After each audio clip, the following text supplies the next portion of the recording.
අයිබුවන් සුබ දවසක් ආදරණීය දුවේ පුතේ අපි ප්‍රශ්න පත්‍ර සාකච්ඡා කරමින් එන අවස්ථාවේ තමයි මේ ඉන්නේ. අද අපි සාකච්ඡා කරන්න හදන්නේ 100න් 31 ප්‍රශ්න පත්‍රය. ප්‍රශ්න පත්‍ර අපි 30ක් සාකච්ඡා කරලා තියෙනවා. 131 ප්‍රශ්න පත්‍රය මේ වෙන විට ඔබට ලැබී ඇති. මේ ප්‍රශ්න පත්‍රය තමයි අපි සාකච්ඡා කරන්නේ. ඉතින් විශේෂයෙන් ඔයගොල්ලන්ට මම පොඩි මතක් කිරීමක් කරන්න ඕන. අපේ මීඩියාවේ තමල් හේරත් YouTube නාලිකාව subscribe කරන්න කියලා ඔයගොල්ලෝ හැමෝටම පොඩක් මතක් කරනවා. ඊළඟ කාරණේ තමයි මේ වෙන විට පේපර් ගෙන්න ගැනීම සඳහා ගොඩක් අය කමෙන්ට් කරලා තිබුණා. ප්‍රශ්න අහලා තිබුණා. 071 දුරකථන මේ WhatsApp අංකයට ඔයාලගේ නමයි ඇඩ්‍රස් එකයි WhatsApp කරොත් අපිට පුළුවන් මේ ටියුට් එක ඉවර ක්‍රමවේදය කියන්න ඔයගොල්ලන්ට. අය කියන්නම් 071 99 දුරකථන අංකය. හරි. හොඳයි එහෙනම් අපි ප්‍රශ්න පත්‍රය ආරම්භ කරමු. පළවෙනි ප්‍රශ්නේ මාධ්‍ය මගින් ඉදිරිපත් කරන ලබන සංදේශ ජනමත ප්‍රධානීන්ගේ මැදිහත් වීමකට ලක්වන බව පැහැදිලි කරන ලද්දේ දෙපියවර සංකල්පය පෝල් අසාස්පෙල්ලිගේ දෙපියවර සංවේදන සංකල්පය දෙපියවර සංවේදන සංකල්පය ඍජුවම අපේ විෂය නිර්දේශයට දීලා නැති වුණත් පෝල් අසාස්පෙල්ලි ගැන අපිට උගන්වනවා. ඒ නිසා අසාස්පෙල්ලිගෙන් සිදු සේවය පැහැදිලි කරන්න අපිට ආවතින් අපිට දෙපියවර සංකල්පය ගැන ලියන්න තියෙන නිසා මේ පිළිබඳ අවබෝධය ඔබට අවශ්‍ය වෙලා උත්තරය 2. දෙවෙනි ප්‍රශ්නේ එක්තරා පුවත්පතක සංස්කාරක ප්‍රතිපත්ති මෙසේ ලැයිස්තු කර තිබේ. මල සිරුර වල ඡායාරූපල් නොකිරීම, මත්පැන් දැන්වීම ඇතුළත් නොකිරීම, සූදු පිළිබඳ ප්‍රවෘත්ති ඇතුළත් නොකිරීම. ඊට ප්‍රතිපත්ති හැඳින්වීමට වඩාත් යෝග්‍ය වන්නේ තමන්ගේ පුවත්පත විසින් තමන්ටම යම් යම් නීති රීති දාගත්තම අපි ඒකට කියනවා ස්වයං නියාමනය කියලා. උත්තරය 2. තුන්වෙනි ප්‍රශ්නේ මහජන සම්බන්ධතාවයේ ගති ලක්ෂණයක් නොවන්නේ 8 වෙනි පාඩම මහජන සම්බන්ධතාවයෙන් අනිවාර්යෙන් ඔබට රචනාමය ප්‍රශ්න වගේ MCQ ප්‍රශ්න සැලකිය යුතු ප්‍රමාණයක් වෙන නිසා මහජන සම්බන්ධතාවය පාඩම හොඳින් අවබෝධ කරගෙන ඉන්න ඕන. මහජන සම්බන්ධතාවය මගින් මහජන අතර කීර්තිනාමය පවත්වා ගැනීමට උදව් වෙනවා. මහජන පිළිගැනීම වැදගත් වෙන අරමුණු කර ගන්නවා. වාණිජ ඉලක්ක අරමුණු ඉක්මවා යන්නකෝ. මහජන සම්බන්ධතාවය කියන්නේ මහජනයක බැඳීමක් ඇති කර ගැනීමනේ. මහජනයක සුහදතාවයේ විශ්වාසය ගොඩනගා ගැනීමනේ. එතකොට ඒක වාණිජ ඉලක්ක වලට වැඩි ඉහළ ගමන් කරනවා. ඒක හරියි. දැනීම්කරණය අලෙවිකරණ ප්‍රවේශවලින් නැසොයි. දැනීම්කරණය කියන්නේ එකක්, අලෙවිකරණය කියන්නේ තව එකක්, මහජන සම්බන්ධතාවය කියන්නේ තවත් එකක්. ක්ෂණික ප්‍රතිලාභ අපේක්ෂිත කෙටි කාලික ක්‍රියාවලියක නම් වැරදි උත්තරේ 5. දැන් මහජන සම්බන්ධතාවයෙන් නිතරම අපේක්ෂා කරන්නේ දීර්ඝ කාලීන ප්‍රතිලාභ. ඒ කියන්නේ දීර්ඝ කාලීනව යම්කිසි ආයතනයකට, යම්කිසි කුජලයකට, යම්කිසි සංවිධානයකට මහජන ප්‍රසාදය ඇති කර ගැනීම තමයි මහජන සම්බන්ධතාව වැඩසටහන වලින් බලාපොරොත්තු වෙන්නේ. ක්ෂණික ප්‍රතිලාභ කියන කතන්දරය නිසා අපිට වැරදි කියලා ගන්න පුළුවන්. උත්තරය 5. හතරවෙනි ප්‍රශ්නේ මාධ්‍ය මගින් පුජ්‍ය විශ්වාස ආකල්ප අභිප්‍රාය හෝ හැසිරීම කෙරෙහි බලපෑම් කොට පිළිගැනීමට යටත් කිරීමට කියනවා. මිනිසුන්ගේ හැසිරීම, මිනිසුන්ගේ විශ්වාස වලට බලපෑම් කරලා ඒවා පිළිගැනීමට යටත් කරනවා නම් ඒකට කියන්නේ අභිපේරණය කියලා. උත්තරය 1. දැන් යට උත්තරයක් තියෙනවා පෙළඹවීම කියලා. පෙළඹවීම කියන්නේ අභිපේරණය තමයි. නමුත් අපි මෙතනදී විශ්වානුබද්ධ උත්තරේ ලියන්න ඕන. වඩාත් ගැලපෙන උත්තරේ ලියන්න ඕනේ. ඒ නිසා තමයි මම අභිපේරණය කියලා කියන්නේ. උත්තරය 1. පස්වෙනි ප්‍රශ්නය වර්ධනය වූ ගැටුමක් තිරසාල් ලෙස විසඳා ගැනීමට වඩාත් වැදගත් ගැටුම් කළමනාකරණ ශෛලිය වන්නේ සහයෝගී ක්‍රියා කිරීම, තරඟ වැදීම, මගහැරීම, ඉඩහැරීම, සම්මුතික එකඟතාවය. එක ගන්නත් පුළුවන්, පහ ගන්නත් පුළුවන්. නමුත් වඩාත්ම යෝග්‍ය පිළිතුර 5 සම්මුතික එකඟතාවය. ඒ කියන්නේ දැන් ගැටලුවට සම්බන්ධ වෙලා තියෙන සියලු දෙනා සම්මුතියෙන් එකඟ වෙනවා යම්කිසි විසඳුමකට.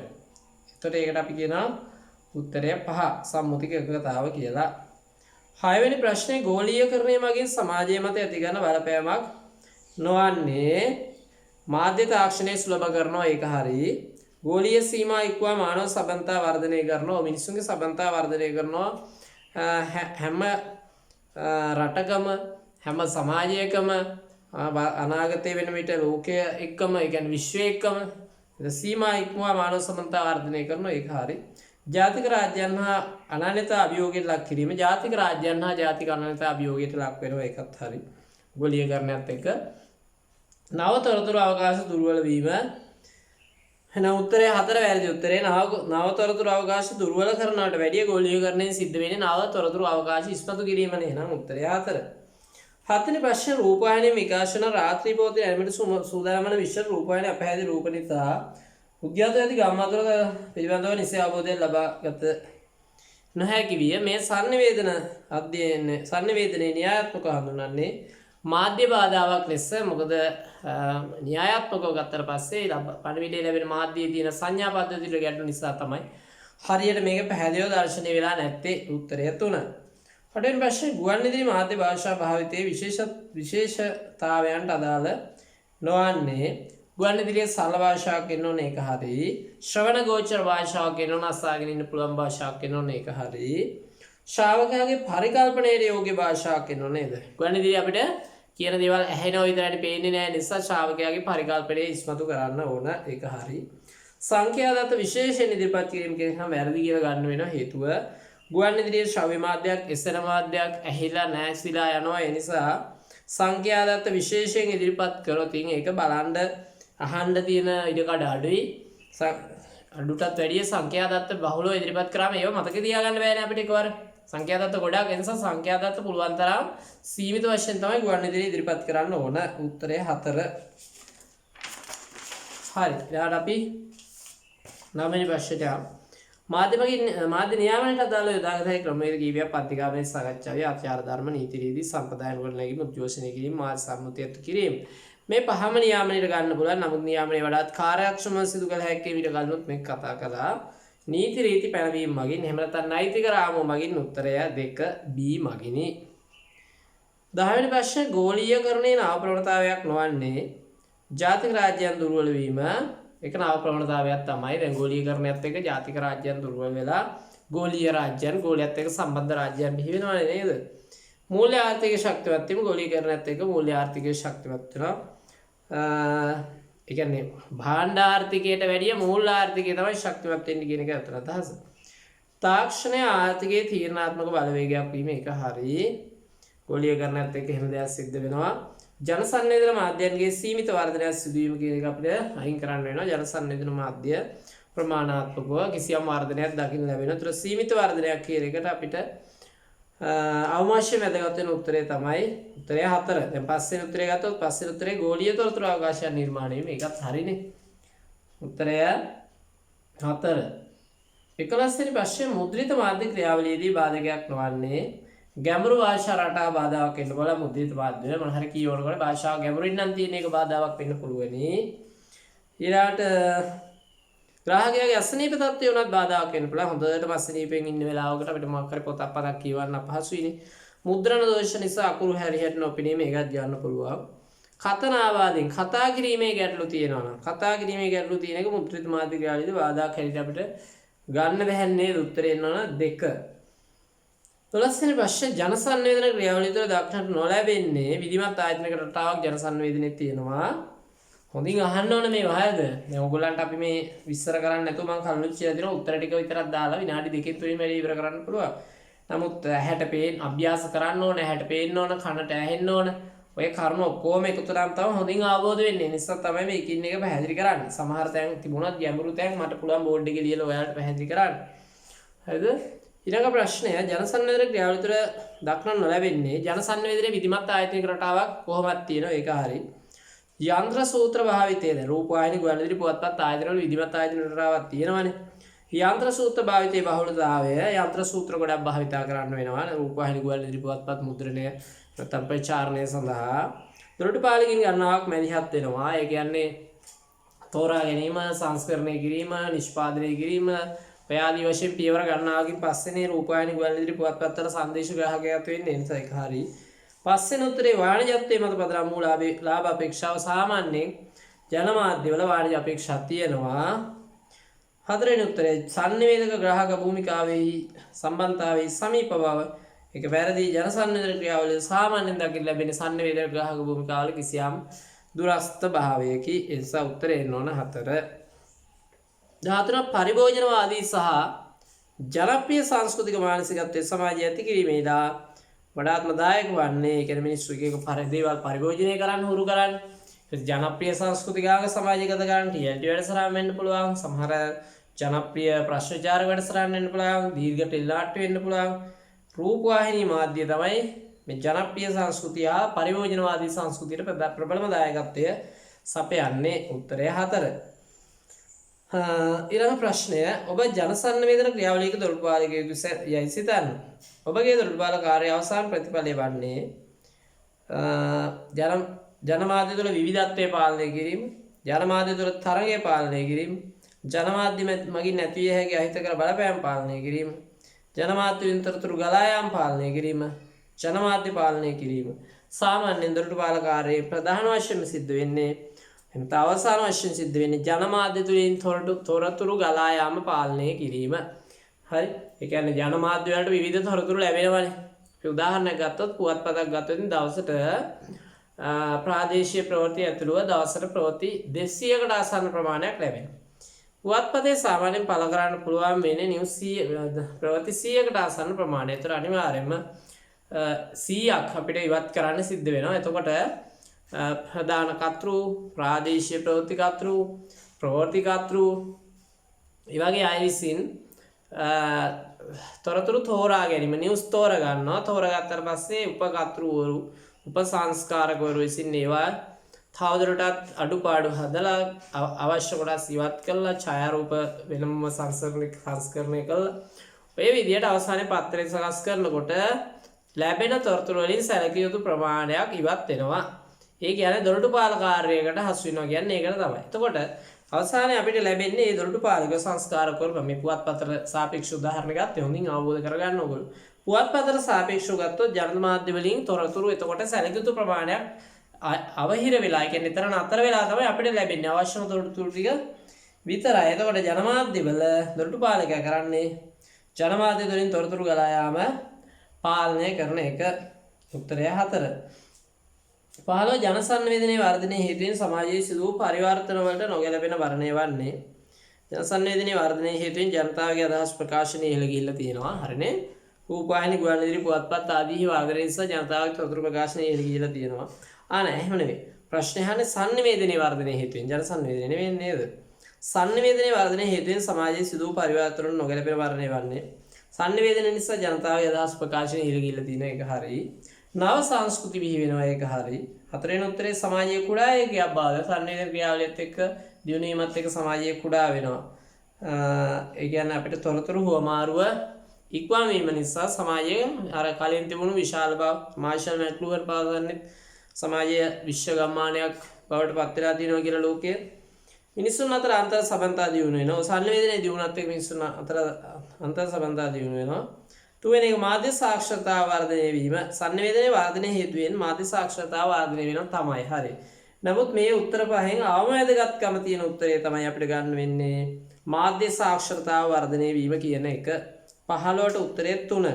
අදහස් ප්‍රකාශනය ඉහළ යනවා, නව සංස්කෘතියින් බිහි වෙනවා, මිනිස්සු අතර සම්බන්ධ මාධ්‍ය සාක්ෂරතාවයත් වර්ධනය වෙනවා තමයි. ඒක හරි. නමුත් මේ උත්තර පහට සාපේක්ෂව ගත්තොත් මේ උත්තර පහෙන් අඩුම වැදගත්කමක් තියෙනවා. මොකද මාධ්‍ය සාක්ෂරතාවයේ වර්ධනය වෙන්නත් පුළුවන්, නොවෙන්නත් පුළුවන් කියලා ගන්න පුළුවන්. ඒ නිසා අපිට ගන්න වෙන්නේ උත්තරය 3. 16 ශ්‍රී ලංකාව තුළ පෞද්ගලික විද්‍යුත් මාධ්‍ය සඳහා බලපත්‍ර ලබා දෙනු ලබන්නේ විදුලි සංදේශ නියාමන කොමිෂන් සභාව. උත්තරය 4. 17 පැරණි මුද්‍රණ ශිල්පය ආරම්භ කරාට චීනය නේද? චීනයේ අර සායිලූන් කියලා පුච්චරයා කඩදාසිය ආරම්භ කරනවා. ඊට පස්සේ කඩදාසිය නිර්මාණය කරනවා කියලා සැලකෙනවා. ඒ කොහොමවත් චීන ජාතිකයෝ තමයි ඉස්සලම් කඩදාසිය සොයාගන්නේ. කඩදාසිය සොයාගත්ත විතරක් නෙවෙයි ඒගොල්ලෝ ප්‍රාථමික මට්ටමේ මුද්‍රණ ක්‍රමයක් සොයා ගන්නවා. ප්‍රාථමික මට්ටමේ මුද්‍රණ ක්‍රමයක් කියලා කියන්නේ ඒගොල්ලෝ මැටි වලින් ලී වලින් අච්චුවක් හදාගෙන ඒ අච්චු වල තීන්ත තවරලා ඒ තීන්ත කඩදාසි වල තෙරපලා යම් යම් මුද්‍රණ කිරීමේ තාක්ෂණයක්, සරල තාක්ෂණයක් ඒගොල්ලෝ භාවිතා කළා. එනිසා චීනය අපි සලකනවා පැරණි මුද්‍රණ ශිල්පය ආරම්භ කරාට කියලා. නූතන මුද්‍රණ ශිල්පය ආරම්භ කරාට හැටියට සලකන්නේ ජර්මනිය. මොකද ජර්මනියේ ගුටෙන්බර්ග් විසින් මුද්‍රණ යන්ත්‍රය නිපදවපු නිසා. උත්තරය 5. ගුවන්විදුලි සංවේදකයෙක් භාවිතා කරන ප්‍රධානම සංවේදන ස්වරූපය මෙතන දෘශ්‍ය සංවේදනය, ජන සංවේදනය, අවාචික සංවේදනය, අවිධිමත් සංවේදනය කියලා තියෙන්නේ. ඉතින් ගුවන්විදුලි සංවේදකයා සාමාන්‍යයෙන් භාවිතා කරන්නේ ගුවන්විදුලි සංවේදනයේදී එක්ක මෙතන ශ්‍රව්‍ය සංවේදනයේ තියෙනවා. ශ්‍රව්‍ය සංවේදනය නෑ. නමුත් වාචික සංවේදනයේ තියෙන සගන්න වෙන වඩාත් ගැළපෙන උත්තරය හැටියට වාචික සංවේදනය. උත්තරය 1. 19 පාස් සඳහන් අදහස් වලින් රූපණය සම්බන්ධයෙන් නොගැලපෙන අදහස කුමක්ද? රූපණය කියලා කියන්නේ එතකොට යම්කිසි දෙයක් රංගපෑමෙන් රංගනයෙන් ඉදිරිපත් කිරීම. භාෂාවේ උච්චාරණය සමග අවාචිකවත් අදහස් ඉදිරිපත් කරමින් පණිවිඩ ලබා දීම.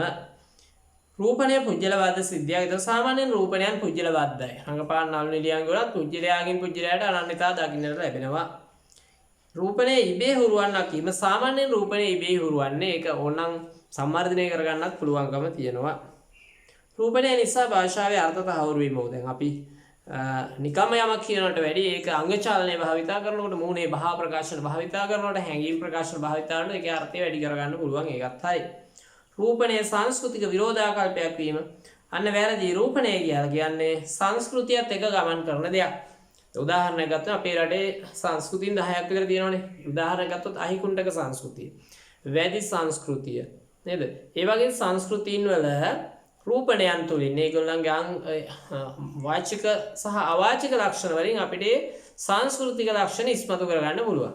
ඒ නිසා රූපණය කියන්නේ සංස්කෘතික විරෝධාකල්පයක් නෙමෙයි. ඉස්ලාම් භක්තිකයන්ට මුස්ලිම් ජාතිකයන්ගේ රූපණයන් තියෙනවා, ඇඳුම් පැළඳුම් වෙනස්කම් තියෙනවා. ඒවත් එක්ක අපිට ඒගොල්ලන්ගේ සංස්කෘතිය හඳුනා ගන්න පුළුවන්. ඒ නිසා රූපණය කියන්නේ සංස්කෘතික විරෝධාකල්පයක් කියන එක වැරදි. උත්තරය 4. 20 වෙනි ප්‍රශ්නය ජනශ්‍රුති අංගෝපාංග අතර ජනකවිය පිළිබඳ ඉදිරිපත් කළ පහස් සඳහන් ප්‍රකාශයෙන් සාවාද්‍ය ප්‍රකාශය වන්නේ තත්කාලීන සමාජ විවරණයක්. ජනකවිය තුලින් ඒ කාලයේ සමාජ විවරණය කරන එක හරි නේ. අලුත් ප්‍රශ්න ටිකක් තියෙනවා පහස් වුණාට නේද? නිශ්චිත කර්තෘත්වය සහිතව ඒක වැරදි. ජනකවි වල කර්තෘ අවිනිශ්චිතයි කියලා අපි කතා කරන්න උත්තරය 2. 21 ප්‍රශ්නය ග්‍රාහක ශේෂ්ත්‍ර වෙත ප්‍රවේශ වීමේ බලාපොරොත්තු වෙන ජනමාධ්‍ය කාලය හෝ අවකාශය මිලදී ගන්නේ. ජනමාධ්‍ය ශේෂ්ත්‍රයට බලාපොරොත්තු වෙන කාලය හෝ අවකාශය මිලදී ගන්නේ වෙළඳ දැන්වීම් කරුවන්. ඒ කියන්නේ සමහර මාධ්‍ය තියෙන කාලය තියෙන මොන මාධ්‍යවලද? රූපවාහිනිය, ගුවන් විදුලිය ඒවා. ඊට පස්සේ අවකාශය තියෙනවා. අවකාශය තියෙන්නේ පුවත්පත් සංග්‍රහ.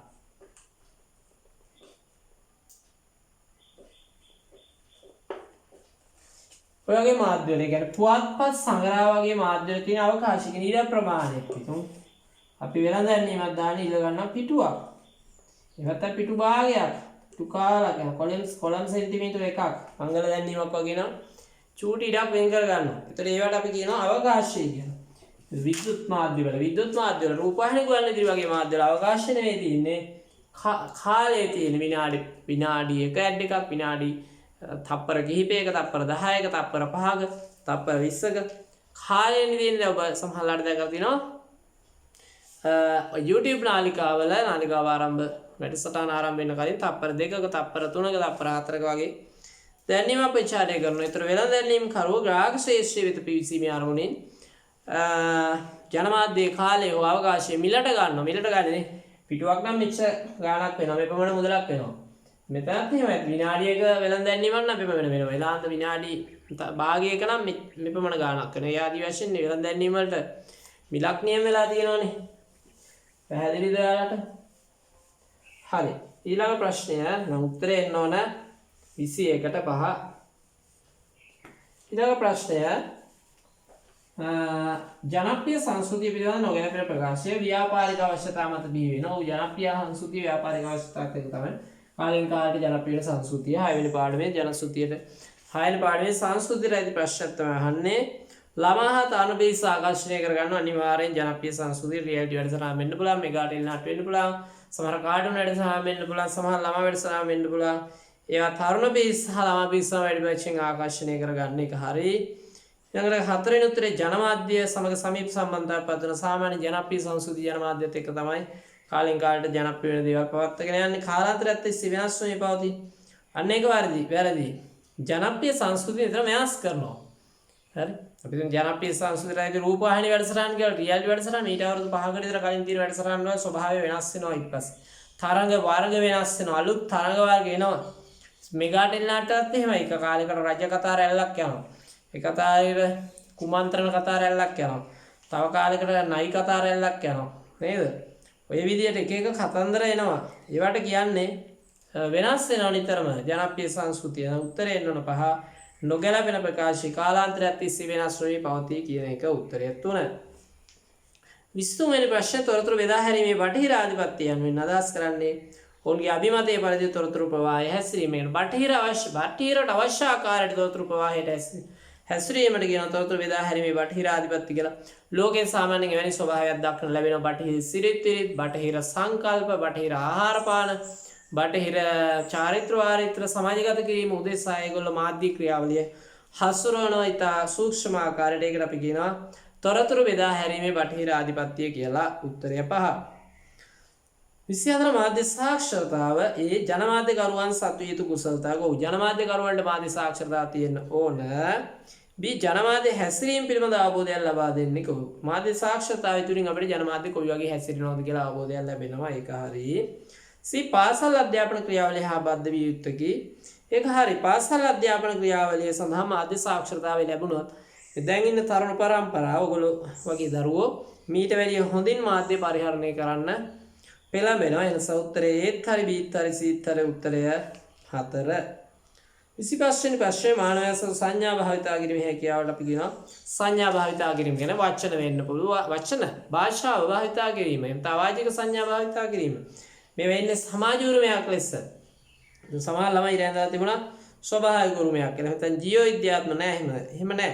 මිනිස්සුන්ට කතා කරන්න හුරු වෙන්නේ සමාජයේ එක්ක. දැන් අපි කුඩා දරුවෙක් අපි හිතුව දින 10කින් බිලිඳෙක් අපි වෙනත් රටකට අරගෙන යනවා. ලංකාවේ දරුවෙක් ඕස්ට්‍රේලියාවට අතර ඒ දරුවාට ඕස්ට්‍රේලියානු භාෂාව, ඕස්ට්‍රේලියානු රූපණය, ඕස්ට්‍රේලියානු අංග චලන තමයි හුරු වෙන්නේ. මේ සංඥා තමයි හුරු වෙන්නේ. මේ සිංහල කතා කරන්නේ නැහැ.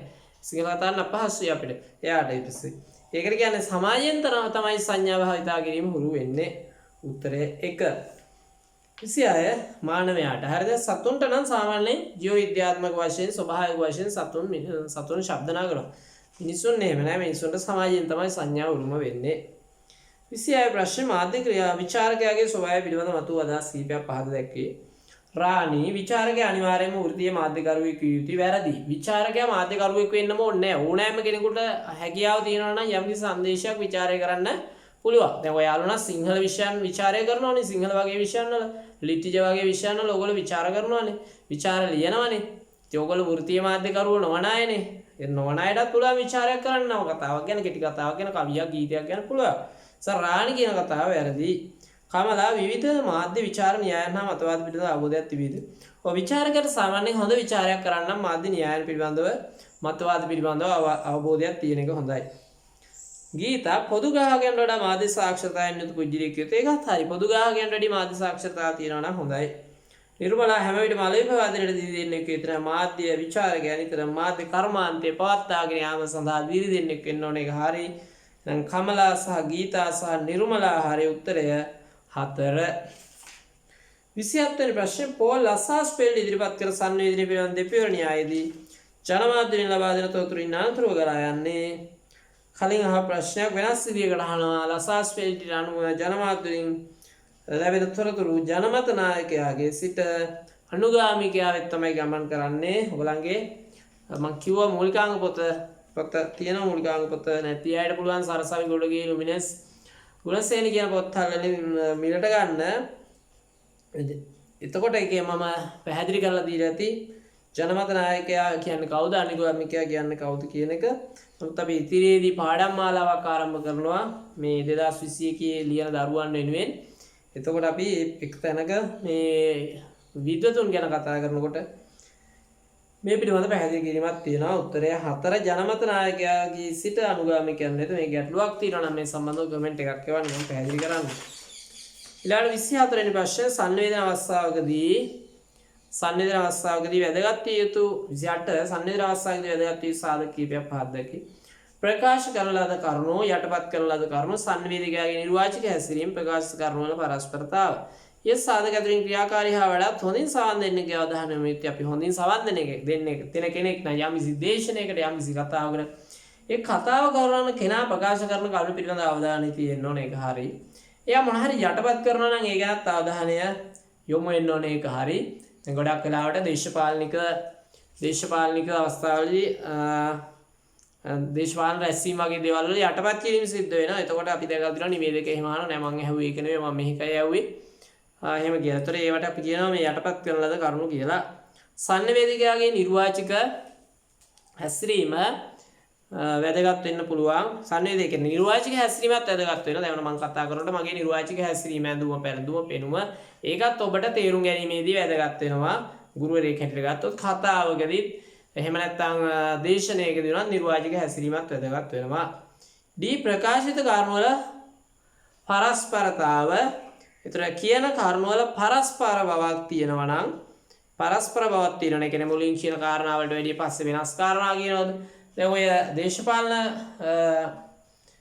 දේශපාලනික වැඩසටහන් වල ටීවී එකේදී අපිට පේනවා සමහරලාට මේ මුලින් කිව්ව එකට වැඩිය පරස්පර කතා සමහර අය කියනවා.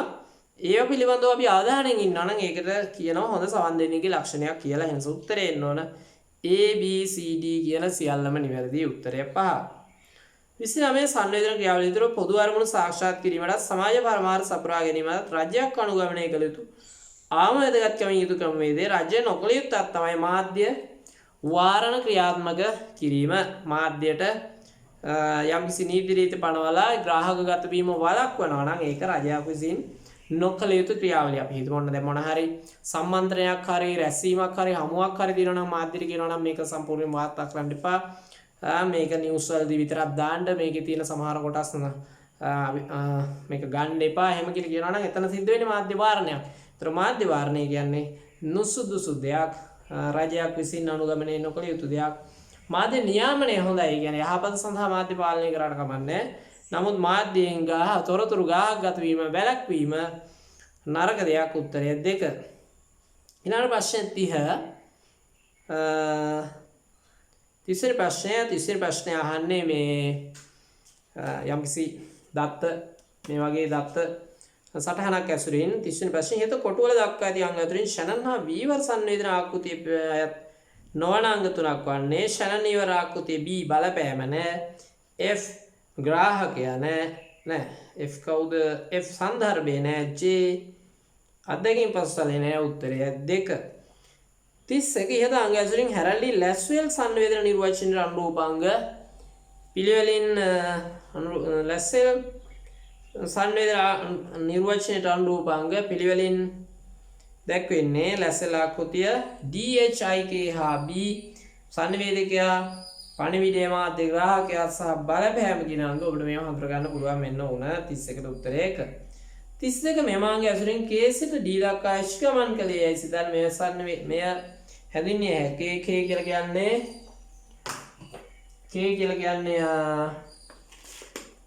කියන්නේ ග්‍රාහකයා. ඊට පස්සේ K සිට D දක්වා ඉස්කමන් කළේ කියලා කියනවා. ඒතර D කියන්නේ සංවේදකයා, H කියන්නේ පණිවිඩය. කියන්නේ මේ ග්‍රාහකයාගේ ඉඳලා සංනිවේදකයට පණිවිඩයක් ගමන් කරලාලු පණිවිඩය ගමන් කරලාලු ග්‍රාහකයාගෙන් පණිවිඩයක් සංනිවේදකයාට ගියොත් අපි ඒකට කියන්නේ ප්‍රතිපෝෂණය කියලා. උත්තරය E. උත්තරය 4. සමාජානුයෝජනය 33 ප්‍රශ්නය. සමාජානුයෝජනය පිළිබඳව අඩු වැදගත්කමක් ඇති ප්‍රකාශයක් ඇති වාරණය වන්නේ සමාජානුයෝජනය වෙලාවගේ සමංචොට ඉක්මන් කරන්න. සමාජානුයෝජනය 4. උත්තරේ සමාජයේ සමාජානුයෝජනයේ 4 උත්තරේ ජනමාධ්‍යයේ සමාජානුයෝජනයේ වගකීමෙන් ක්‍රියා කරයි කියන එක වැරදි. ජනමාධ්‍ය වගකීමෙන් ක්‍රියා කරන අවස්ථාවක් තියෙනවා, නැතිවක් තියෙනවා. කලුන්නේ ප්‍රශ්න සාකච්ඡා කරනවා. මේක නිවැරදි වෙන්න ඕන. උත්තරය 4. 34 ගුවන්විදුලි මාධ්‍යයේ වැදගත්ම ස්ථානය වන්නේ ග්‍රාහකයා. ගුවන්විදුලියේ ග්‍රාහකයා ඕනම් මාධ්‍යයක වැදගත්ම ස්ථානයේ ග්‍රාහකයා තමයි ගුවන්විදුලියේ ග්‍රාහකයන් කතා කරන්නේ. ග්‍රාහකයා නැත්තම් වැඩක් නැහැ කියලා. දැන් අපේ පන්තියේ වැදගත්ම ස්ථානය කවුද? ශිෂ්‍යයා, දරුවා මේ වැඩසටහන බලන්නේ නැත්තම් දරුවෝ පේපර් එක හරියට කරන්නේ නැත්තම් මේ ක්‍රියාවලිය අසාර්ථක නිසා ගුවන්විදුලි මාධ්‍ය වැදගත්ම සාධකේ වන්නේ ග්‍රාහකයා. මෙතන තියෙන උත්තර වලට අනුව උත්තරය 1. 35 ගුවන්විදුලියේ පළමු නිර්මාණ අභියෝගය වන්නේ ගුවන්විදුලි යන්ත්‍රයේ විකුණා ගැනීම, ගුවන්විදුලි වැඩසටහන් ජනයා අතරට ගෙන යාම, භාෂා භාවිතයෙන් රූපයක් මැවීම. ගුවන්විදුලි මාධ්‍යයේ පළමු නිර්මාණ අභියෝගය තමයි භාෂා භාවිතයෙන් රූපයක් මැවීම. කියන්නේ ගුවන්විදුලි කියන්නේ ඇහෙනව විතරයි, පේන්නේ නැහැනේ. ශ්‍රව්‍ය මාධ්‍යයක්. ඒතර ගුවන්විදුලි නිර්මාණකරුවෝ නිතරම භාෂාව භාවිතා කරලා රූපයක් මවන්න ඕන ග්‍රාහකයාගේ හිත තුළ. ඒකට පරිකල්පනය කියලා කියනවා නේද? කියන දේවල් ග්‍රාහකයා හිතින්ම මවා ගන්න බෑ. දැන් ඒකනේ ගුවන්විදුලි ටිකක් චිත්ත රූප මැවීම නිසා ගුවන් විදුලිය පරිකල්පනීය පුබුදු කරන මාධ්‍යයක්. මිනිස්සුන්ට හිතන්න ගොඩක් දේවල් ඉදිරි කරන මාධ්‍යයක් ගුවන් විදුලිය. අවසානට දැන් වර්තමාන පරපුර ගුවන් විදුලිය සවන් දෙනවා. අඩුයි මේ තාක්ෂණික ක්‍රියාවලියත් එක්ක. නමුත් ගුවන් විදුලිය තුලින් පුජ්‍යලයාගේ පරිකල්පන ශක්තිය පවා දියුණු නිසා ගුවන් විදුලියේ පළමු නිර්මාණ අභියෝගී නිර්මාණකරුවන්ට තියෙන ලොකුම අභියෝගය තමයි භාෂාව යොදාගෙන රූපයක් නිර්මාණය කිරීම ග්‍රාහකයාගේ හිත තුළ. උත්තරය 3.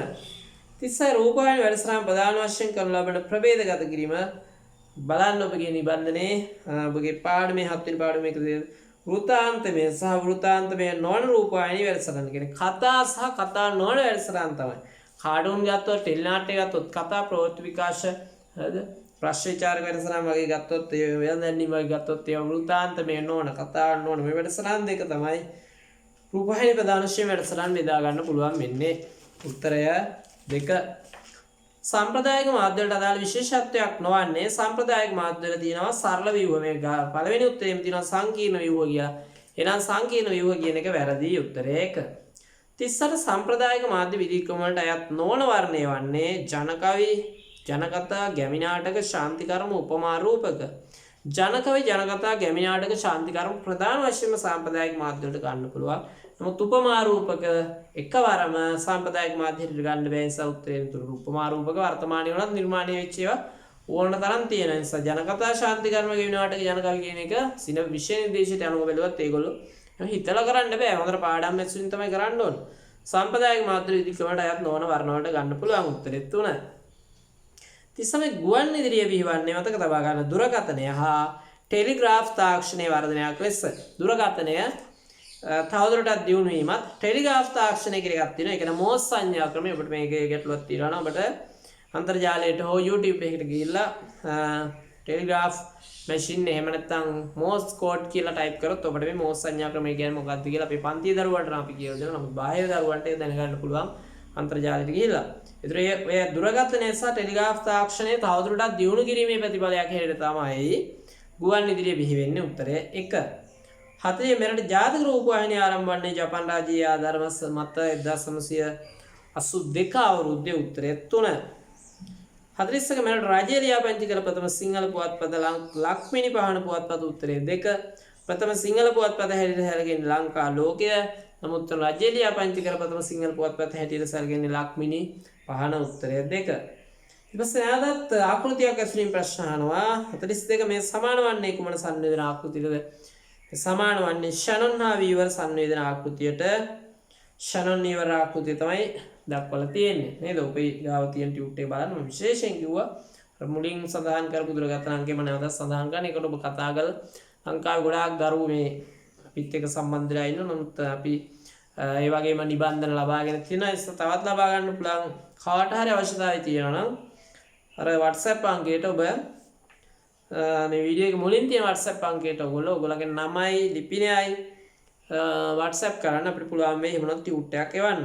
43 B අණුවෙන් දක්වා ඇත්තේ මේ ආකෘතිය B කියලා කියන්නේ සම්ප්‍රේෂකාගාරය. ඒ කියන්නේ ට්‍රාන්ස්මීටර් එහෙම නැත්නම් ආකේතකරණය එහෙමත් නැත්නම් සම්ප්‍රේෂකය කියන අදහස තමයි තියෙන්නේ. සම්ප්‍රේෂකාගාරයක් තියෙනවා. උත්තරේ B අලුත් වචනයක් එක හඳුන්වා දීමේ අවශ්‍යතාවය මත තමයි මේ ප්‍රශ්නය මේ වර්ණය දාලා තියෙන එකට අපි කියනවා B සම්ප්‍රේෂකාගාරය කියලා. උත්තරය 2. B කියන අවස්ථාවට ඒ කියන්නේ ෂැනොන් වීවර් ආකෘතිය කොහොමද මේක තියෙන්නේ? A D C D E මේ විදිහට මේ රූපේ තියෙන්නේ. ෂැනොන් වීවර් ආකෘතිය මෙතනින් තියෙනවා G කියලා. ගැන බාධක. මේ B කියන්නේ ට්‍රාන්ස්මීටරය. තත් සම්ප්‍රේෂකය. තත් සම්ප්‍රේෂකාගාරය මෙතෙන් ආකේතකරණය කියලා තියෙනවා. හරිද? උත්තරය 2. ඒ කියන්නේ අදහස් සංඥා බවට පත් කිරීමේ ක්‍රියාවලිය.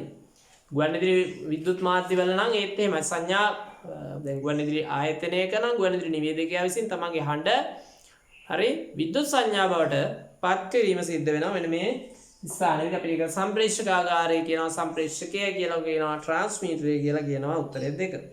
44 E අණුවෙන් දක්වා ඇත්තේ සංදේශ අන්තය. ඒ කියන්නේ සංදේශ අන්තය. ඉතින් තව නම් කියනවා ලියා ගන්න අග්‍රස්ථානය කියලා කියනවා. අග්‍රස්තය කියලා තියෙනවා. ඊළඟ 45 මෙම ආකෘතිය හඳුන්වා දුන් සුවිශේෂී මූලිකාංගය දැක්වෙන අක්ෂරය වන්නේ G සුවිශේෂී මූලිකාංගය කියන බාධක කියන මූලිකාංගය. බාධක වලට තව නමක් කියනවා ഘോഷාව කියලා කියනවා. එහෙම නැත්නම් ශබ්ද මූලය කියලා කියනවා. උත්තරය 4. 46 ප්‍රශ්නය මෙම ආකෘතියේ විශේෂත්වයක් නොවන්නේ මෙම ආකෘතිය මගින් උත්තරය 5න් වන ප්‍රතිපෝෂණ ලබා ගන්න බෑ. උත්තරේ එන්න ඕන ප්‍රතිපෝෂණ ලබා ගැනීම හැකියාවක් නැහැ. උත්තරේ එන්න ඕන උත්තරේ 5. 47 පළමුවන ලෝක යුද්ධයේදී භාවිත කරන ප්‍රචාරක විද්‍ය අධ්‍යයනය කරන නිර්මාණ වූ සංනිවේදන ආකෘතිය වන්නේ පළමු ලෝක යුද්ධයේදී භාවිත කරන ප්‍රචාරක විද්‍ය අධ්‍යයනය කරන නිර්මාණ වූයේ හැරලස්සේ සංනිවේදන ආකෘතිය. 47 එන්න ඕන උත්තරය 1. හරි නේද? හැරලැස්සෙල් විසින් පළමුවන ලෝකයේ සහ දෙවන ලෝක යුද්ධයේදී සංනිවේදනයේ ඒකමාර්ගව ක්‍රියාත්මක වෙලා යුද්ධය සම්බන්ධව ග්‍රාහකයා වෙත විවිධ බලපෑම් ඇති කරනවා නිරීක්ෂණය කරා. ඒ තුලින් තමයි ඔහු සංවේදන ආකෘතියක් ඉදිරිපත් කරන ලද්දේ. ඔබෙන් මේ වගේ ප්‍රශ්නයක් අහන්න පුළුවන්.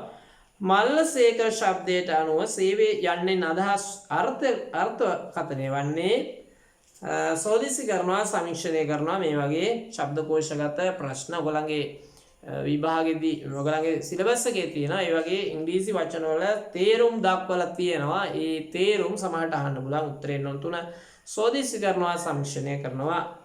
49 ප්‍රශ්නය 49 1 2 3 4 5 මේ විදිහට 6 7 8 9 10 12 13 14 ඊට පස්සේ 7 දාන 9 දාන 2 සමාන 8. මෙම ගණිත කර්මය මගින් පෙන්눔 කරන්නේ කුමක්ද කියලා අහන්න. මේ ගණිත කර්මයේ මාත්‍ය තමයි පෙන්눔 කරන්න. උත්තරය 5. මේ ප්‍රශ්නේ අයිති වෙන්නේ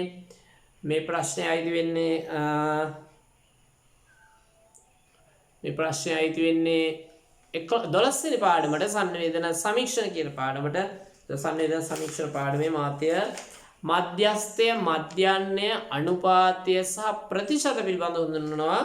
ඒ පිළිබඳව ඔබට අවබෝධයක් තියෙන්න ඕන. දැන් අපි එහෙමනම් ප්‍රශ්න 50 සාකච්ඡා කරලා අවසానයි. මේකම ඔබට 32 ප්‍රශ්න පත්‍රය අපි සාකච්ඡා කරන්න බලාපොරොත්තු වෙනවා.